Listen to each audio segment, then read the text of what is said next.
தற்கொலை எதற்கும் தீர்வல்ல.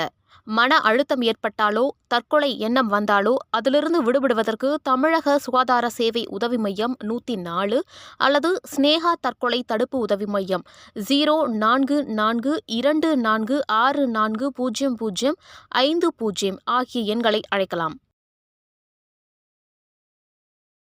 வேலூரில் இரட்டை பெண் குழந்தைகளை பெற்றெடுத்த இளம் தாய் அரசு மருத்துவமனையின் மொட்டை மாடியிலிருந்து குதித்து தற்கொலை செய்து கொண்டுள்ளார்.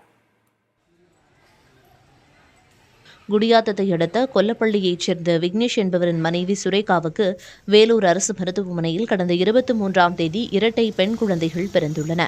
ஒரு குழந்தை மட்டுமே நேற்று முன்தினம் அவரிடம் கொடுக்கப்பட்ட நிலையில் மற்றொரு குழந்தையின் எடை குறைவாக இருப்பதால் இன்குபேட்டரில் வைத்து சிகிச்சை அளிக்கப்படுவதாக கூறப்படுகிறது. மற்றொரு குழந்தையை காண முடியாத ஏக்கத்தில் சுரேகா இருந்ததாக கூறப்படுகிறது. இந்நிலையில் நேற்று மாலை அரசு மருத்துவமனையின் மொட்டை மாடியில் தாயாருடன் நடைபயிற்சி செய்து கொண்டிருந்த அவர் திடீரென அங்கிருந்து குதித்து தற்கொலைக்கு முயன்றுள்ளார். பலத்த காயமடைந்த சுரேகாவுக்கு தீவிர சிகிச்சை அளிக்கப்பட்ட நிலையில் சிகிச்சை பலனின்றி அவர் உயிரிழந்தார். இதுகுறித்து காவல்துறையினர் வழக்கு பதிவு செய்து விசாரணை நடத்தி வருகின்றனர். மருத்துவமனையின் மொட்டை மாடிக்கு நோயாளி சென்றது எப்படி என நிர்வாகத்திடம் கேட்டபோது மின்தூக்கி பழுதானதால் அதனை சரி செய்யும் பணியில் ஊழியர்கள் ஈடுபட்டிருந்ததாகவும் அதற்காக மொட்டை மாடிக்கு செல்லும் கதவு திறந்திருந்ததாகவும் மருத்துவமனை தரப்பில் கூறப்பட்டுள்ளது. தற்கொலை எதற்கும் தீர்வல்ல.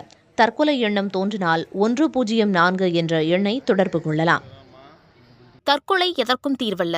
மன அழுத்தம் ஏற்பட்டாலோ தற்கொலை எண்ணம் வந்தாலோ அதிலிருந்து விடுபடுவதற்கு தமிழக சுகாதார சேவை உதவி மையம் 104 அல்லது ஸ்னேகா தற்கொலை தடுப்பு உதவி மையம் 0442640050 ஆகிய எண்களை அழைக்கலாம்.